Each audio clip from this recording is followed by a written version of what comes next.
लगभग आपको पता होगा 10 दिन तक सुनवाई चली थी, तो सारी दलीलों को उसको एक साथ नहीं रखा जा सकता इस समय, लेकिन अदालत का फैसला जब अपलोड हो जाएगा वेबसाइट पे तभी हम लोग बता सकते हैं कि हमारी किस बात को अदालत ने सबसे ज़्यादा तवज्जो दिया। जो मेन आर्गूमेंट हम लोगों का था वो ये था कि जिस केस के आधार पर इनके ऊपर गैंगस्टर लगाया था उसमें वो पहले बरी हो चुके हैं, और जो भी गवाह पेश किए थे प्रोसिक्यूशन ने, उसने कोई ऐसा बयान नहीं दिया जिसके आधार पर उनको सजा की जा सके। राज्य सरकार की तरफ से 2 अपीलें आई थी, माफ कीजिएगा, एक अपील आई थी राज्य सरकार की और एक शिकायतकर्ता पीयूष राय की तरफ से आई थी। उस अपील को भी डिसमिस किया। हाँ, उसको निरस्त कर दिया गया। उसमें क्या क्या ग्राउंड लिया गया उसमें भी हम लोगों ने अपोज किया था, तो वो सारी चीज़ें जब वेबसाइट पे ऑर्डर अपलोड हो जाए तभी कोई टिप्पणी करना। अफजाल अंसारी के लिए ये बड़ी राहत मानते हैं? बहुत बड़ी राहत है और बहुत बड़ा उन पे जो दाग था वो हट गया। आज माननीय न्यायालय ने उनके साथ इंसाफ किया। बहुत अवयव है जो परिभाषा दी गई है कि अर्थात गिरोहबंद के रूप में अपनी प्रतिष्ठा के लिए, धन कमाने के लिए और दुनियावी लाभ के लिए ये अपराध किया करते थे, ये कोई साक्ष्य नहीं आया है। जिन्होंने प्राथमिकी दिखाई, जिन्होंने विवेचना किया, उन्होंने ये स्पष्ट कहा है कि इनके खिलाफ जनता जनार्दन ने कोई भी शिकायत नहीं किया था, कभी भी नहीं किया था।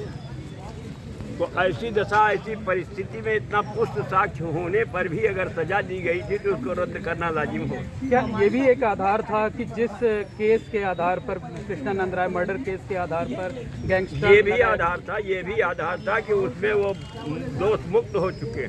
और इतना ही नहीं, ये भी आधार था कि गिरोहबंद अधिनियम के अंतर्गत केवल अफजाल अंसारी 1, मुख्तार अंसारी 2 और उनके एक बहनोई को केवल 3 के खिलाफ उस कृष्णानंद राय की घटना के लेकर के गिरोहबंद अधिनियम के अंतर्गत उच्च अधिकारियों को स्वीकार रूप से उच्च अधिकारियों के कहने पर ये कार्यवाही की गई। जबकि कृष्णानंद राय हत्याकांड में कम से कम 15 अभियुक्त हैं, उनके खिलाफ कोई नहीं।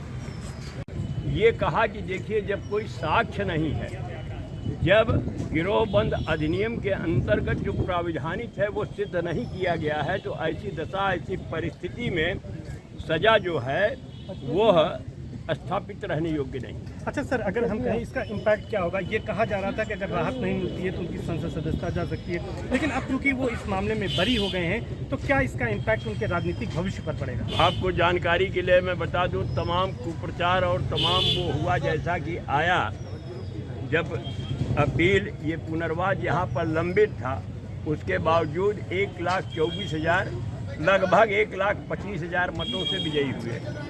और यह उनकी विजय पहली बार नहीं, 8 बार चुनाव लड़ चुके हैं, गाजीपुर जीत चुके हैं, 11 बार लड़े हैं, जिसमें कि वो 8 बार विजयी हुए। मतलब उनकी संसद सदस्यता अब बनी रहेगी और वो संसद सदस्यता जाने का कोई प्रश्न ही नहीं उत्पन्न होता।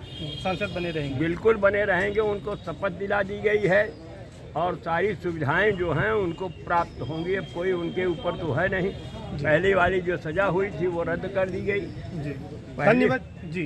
धन्यवाद। तो ये दयाशंकर। अगर आप ये वीडियो YouTube पर देख रहे हैं तो हमारे चैनल को सब्सक्राइब करें और बेल आइकन को दबाना ना भूलें। अगर आप Facebook पर ये वीडियो देख रहे हैं तो हमारे पेज को लाइक करें।